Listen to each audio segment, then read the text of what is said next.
Hola a todos. Después de muchos intentos y con un celular prestado, entonces por fin voy a hacer el Evangelio del día de hoy. Disculpen la tardanza, pero bueno, cuestiones técnicas que a veces se interponen.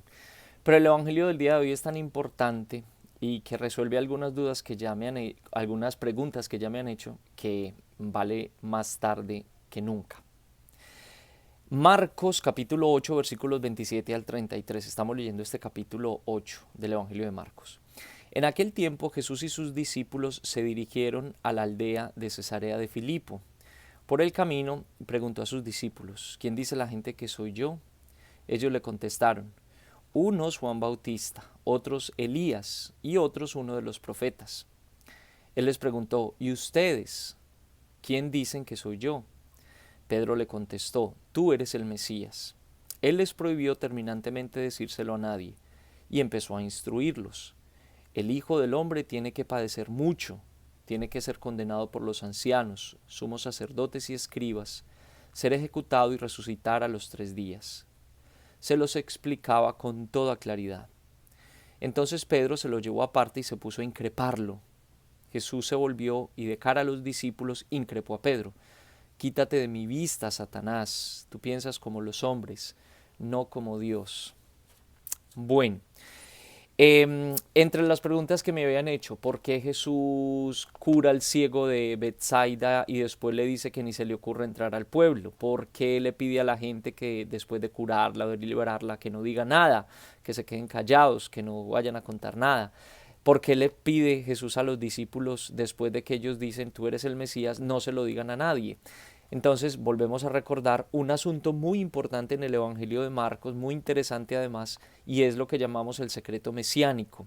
Lo que quiere el evangelista Marcos con esta idea es que nosotros nos hagamos un concepto, una idea completa de Jesús, no solamente que nos quedemos con la imagen espectacular de un hombre que hace milagros, que cura, que libera, que calma las tempestades, que multiplica los panes, y que pensemos que Jesús es como un extraterrestre, es decir, es extraordinario y que no se parecen mucho a nosotros los seres humanos, que su apariencia física solamente es una apariencia.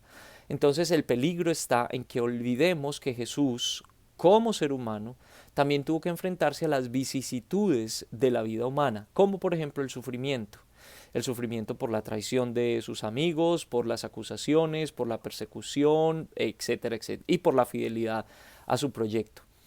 Entonces, cuando hoy Jesús ya le pregunta a los discípulos: ¿quién dice la gente que soy yo y quiénes dicen ustedes que soy yo?, ya se está acercando un poquito como a revelar ese secreto mesiánico y está empezando a dar puntadas para que los discípulos vayan descubriendo quién es él, pero sobre todo qué tipo de Mesías. Recuerden que la palabra Mesías es una palabra hebrea que significa ungido, eh, y el ungido de Dios en la mentalidad judía era una persona que tenía muchos poderes y que no le podía pasar nada malo. Pero Jesús está mostrando una clase distinta de mesianismo, es decir, está mostrando un camino distinto, un camino de seguimiento de Dios, un camino de conocimiento de Dios distinto, porque su sufrimiento va a ser importante también para comprender a la persona de Jesús.